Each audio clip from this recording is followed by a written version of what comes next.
46 మంది అని మీ హోంమంత్రి చెప్తున్నారు.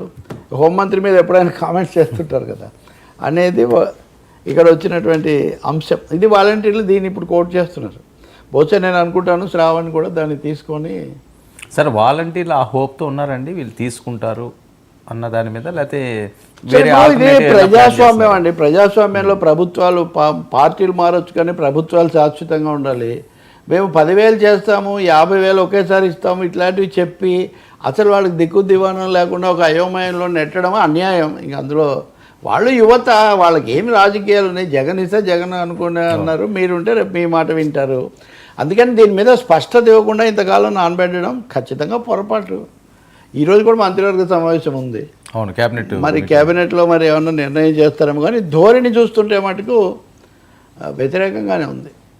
వాలంటీర్లను తగ్గించుకుందాం అనే దిశలో ఆలోచిస్తున్నట్టే కనిపిస్తుంది. ఈవెన్ గ్రామ సచివాలయాల విషయంలో కూడా కొంత తగ్గింపు జరిగేట్టుగా కనిపిస్తుంది. సార్ చాలామందికి సో వీళ్ళే అంటే ఎవరైతే ఇప్పుడు జగన్ గురించి ఇందాక మనం మాట్లాడాం, ఆయనకు గొప్పతనం, ఆయన వ్యూహం ఏం అక్కర్లేదు. ఈ 2 లక్షల మంది ఒక సైన్యంలాగా తయారయ్యే అవకాశం ఉంది. వ్యతిరేక వీళ్ళకి అన్ని చోట్ల సంబంధాలు, గ్రామాలు అది వరకు ఉన్నటువంటి వాళ్ళు కాబట్టి కోరి పెంచుకుంటున్నది. మానవత్వం కోణంలో చూసినా, రాజకీయ కోణంలో చూసినా వాలంటీర్లను కొనసాగించటం, పెంచకపోతే మన ఉన్నది లాక్కోకుంటే కొత్తది ఇచ్చినంత పుణ్యమని వాళ్ళు ఇంతమంది నిరుద్యోగులు అవుతారు కదా పైగా. అవును, it's going to happen. Court అయితే నోటీస్ ఇస్తుంది మహా అయితే, లేకపోతే అంతే కదా, మేము గవర్నమెంట్ కదా, గవర్నమెంట్ ఉపసంహరించుకుంటే మాకేంటి అని కూడా వాళ్ళు చెప్పొచ్చు. అప్పుడు జగన్ గవర్నమెంట్ ఉంది, వాళ్ళు బలపరిచారు వాలంటీర్ల వాదనను. ఈ గవర్నమెంట్ తగ్గించుకుంది, దాన్ని కోర్టు ఏం చేస్తుంది?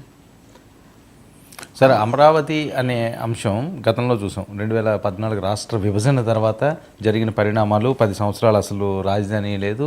జగన్మోహన్ రెడ్డి గారు వచ్చిన తర్వాత ఏదో విశాఖ రాజధాని అన్నారు, ఇప్పుడు అది అయిపోయింది. ఇప్పుడు మళ్ళీ